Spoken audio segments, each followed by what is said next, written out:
This is Chicago's very own WGN Midday News.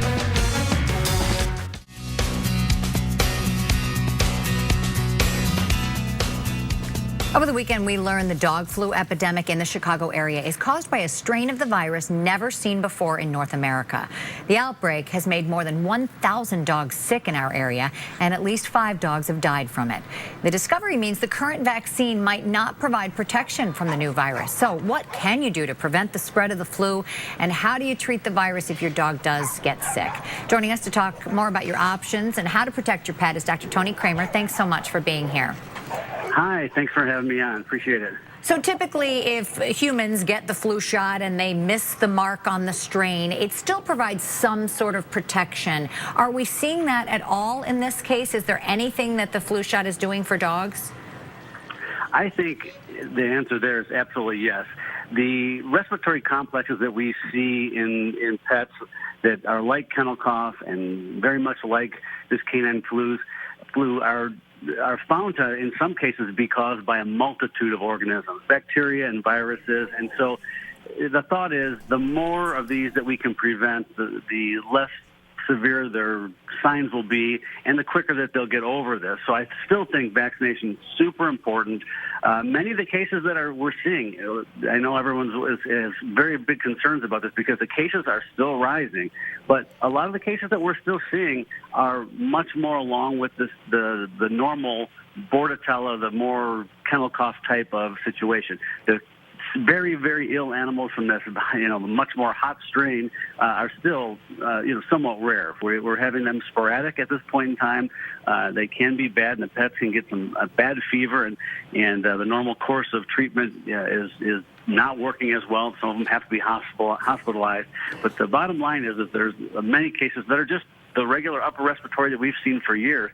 The problem is that I think in the past people have thought, because this is called kennel cough, that they don't need that vaccine or the flu vaccine unless they are going to be kenneled. And Dr. Tony, that's totally not the case. Should people call and get a vaccination right now if their dog has not been vaccinated for this? Absolutely. This is something that I think any pet can catch, whether or not they're going to be kenneled or whether they're going to be getting their dog groomed or being daycare. Just walking the sidewalk where another dog has been that has the upper respiratory infection is enough to get a transmission. So it's very important for them to get in, get the vaccine, both the Bordetella or kennel cough and the flu at this point in time, just to be on the safe side. And one other thing that I want to really emphasize is that these are vaccines that don't last a long time. A lot of people are going to 3-year vaccination protocols, and for these diseases, that will not work. These vaccines may not even last a year. So what are the symptoms that people should be looking out for? And if I do see the symptoms in my pet, should I be bringing them into the vet, considering that this is highly contagious and might put other animals at risk? Well, that's where we need to take care of them at the veterinarian's office. We'll do our best to isolate them and keep them away from other pets. But most of these animals start off with a cough. It can sound like a child with the croup. It can be a goose hawk type of a cough. But most of the time, it does get to the point where they sound like they have something stuck in their throat. And many people mistake it for a bone lodged in their throat or something that they're choking on when it actually is this cough. So any of these signs should be dealt with at your veterinarian. We can start a course of therapy early. I think antibiotics, even though we're dealing with viruses and bacteria, I think that antibiotics play a big role in this. And in severe cases, cough suppressants will really make that pet more comfortable and less miserable as they recover from the illness. And keep them from getting worse. And it sounds like treatment just for humans as well. I mean, they are parts of our family. So thank you so much, Dr. Tony.